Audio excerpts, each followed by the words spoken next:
today we're talking about the new Polaroid I2. And I've been shooting with this camera for about a week. It's been really fun to shoot with.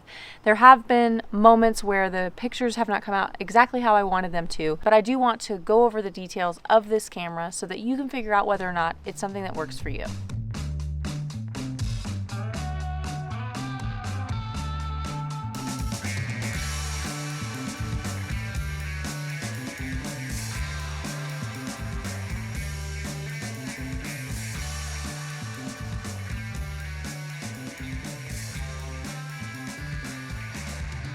I've been in Durango, Colorado for a few days now and decided that I was going to walk around the town to take some pictures to see how the Polaroid camera did. I had a lot of fun doing it. Not all of the pictures came out the way that I wanted them to, but I really enjoy the ones that did. There's just 6 shots left.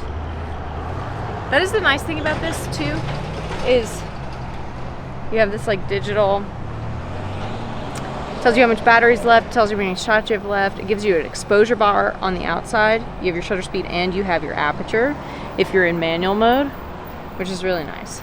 Rating? On the camera? Yeah. I like the camera. I think it is a bit overpriced. At $5.99, I'm not sure who this camera is intended for. I think a more reasonable, more approachable price point would be somewhere between the $350 and $400 range, which is about double what the previous generation is. I do like the digital functions on it. I love that it comes with like everything that you're gonna need. You got a little bag to put it in, you got your little camera strap. That's cool.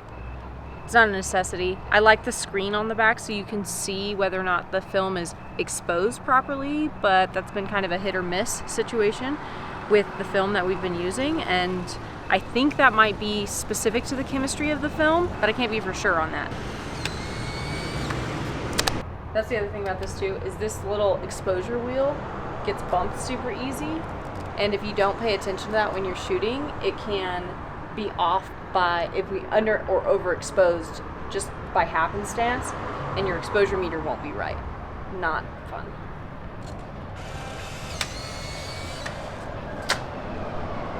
All right. 2 left. Oh, look at that.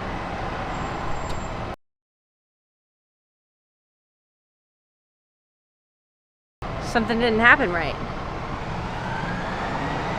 Limited edition. Look at these. I've been underexposing these. It's been more than 10 minutes. Yeah. That one came out cool. That one did come out. But these ones are like... Yeah, every one I've taken on this camera has come out like that. Yeah. And it's why. hit or miss. I've been underexposing just a little bit. When you look at the exposure meter on the outside of the camera, I've noticed that some of the pictures that I've taken that are exposed properly are too light still. So I was like, okay, well, maybe if I underexpose it just a little bit, then it will come out the way that it's supposed to, and it's not consistent. So what do you think your success rate is with this camera in terms of shots? This is the second pack that I've shot. I don't know how that one that I just took came out, but I have 2 left. There's 8 in a pack. Of the 6 that I've already taken, 2 have been okay. So 30% so far, which is, if you think about it, when you're shooting digital, not every picture comes out. Yeah, but how much is a pack of that film? $30+. So what is that divided by 8? So each pack is about $15, $16. For 3 packs, it's $17.66 per pack, and for 5 packs, it's $17 a pack. So you're getting a discount when you buy more, but it's still about $2 a picture. That's one of the big complaints about Polaroid is like, it's expensive and your per shot cost is really high. So if you're only getting 2 out of every 8 shots coming out, it's kind of like a waste of money. I would say just get an app on your phone that mimics Polaroid. See, and I agree with that. I agree to an extent with that statement.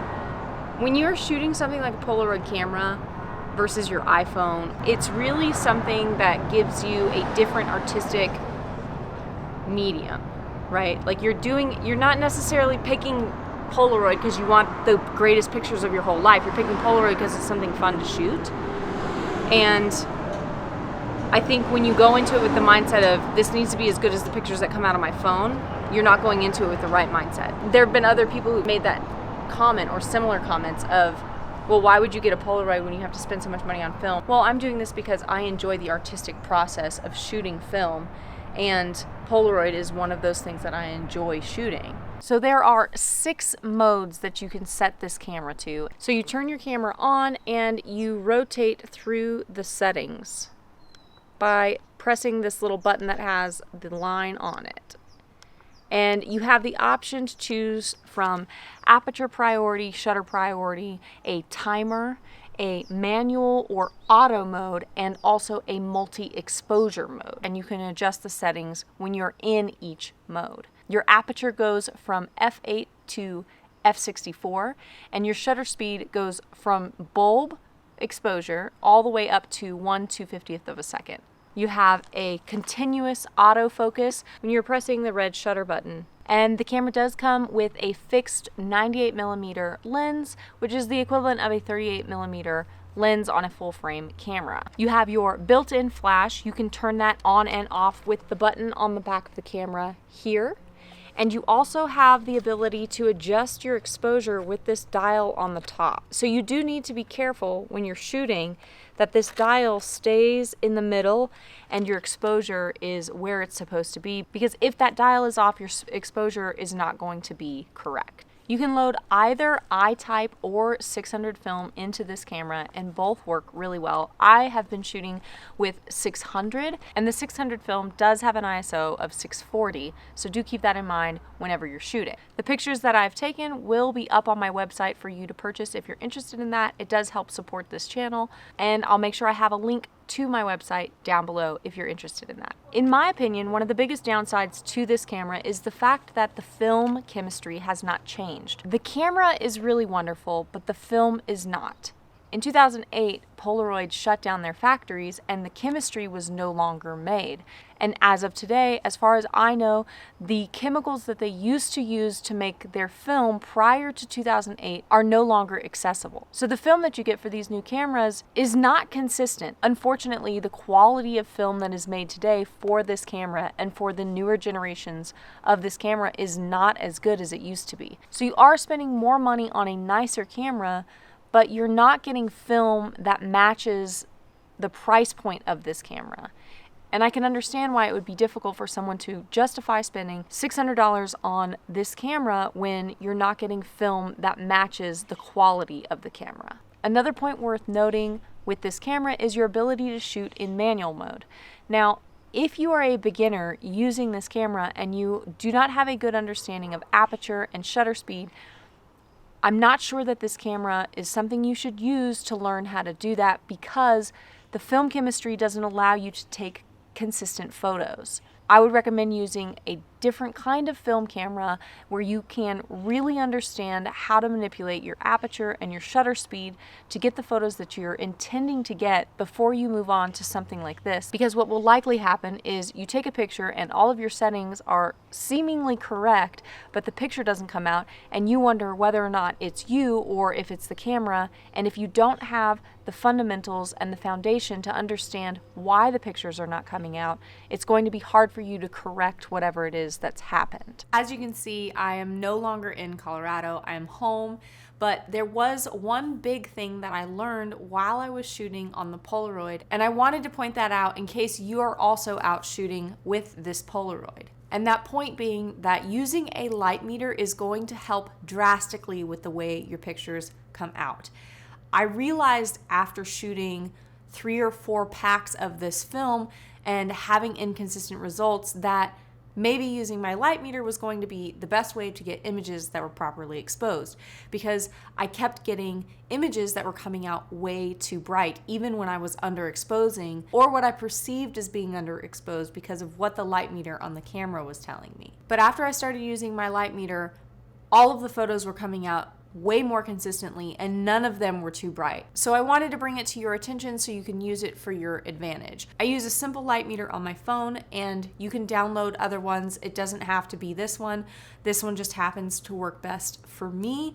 You can also purchase a light meter if that's something that you're into. I haven't done that because I find that I always have my phone with me, so it makes it really easy to make sure I have my light meter with me. And that leads me to my next point. I'm not sure what the demographic is for this camera.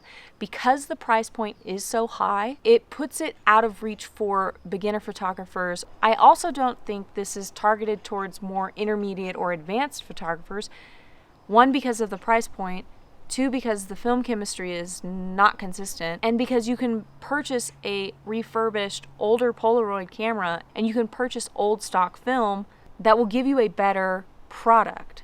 So I like shooting with this camera, but I also really enjoy shooting with the other Polaroid camera that I have that's only $150 with the same film. And I'm not sure that the new features that Polaroid has added to this camera is worth the price point. But I am interested to see what your perspective is, whether this is a camera for you or for someone that you know. Let me know down in the comments. That's it for today's video. If you enjoyed it, please don't forget to like and subscribe, and let me know who you think this camera is meant for down in the comments, or if you've tried it yourself, what your experience has been with it. I will make sure I link all of the gear we use down below so you have access to it if you're interested, as well as the link to purchase the Polaroids that I made with this camera. That's it for today. I'm Tilly Scholl, and I'll catch you on the next one.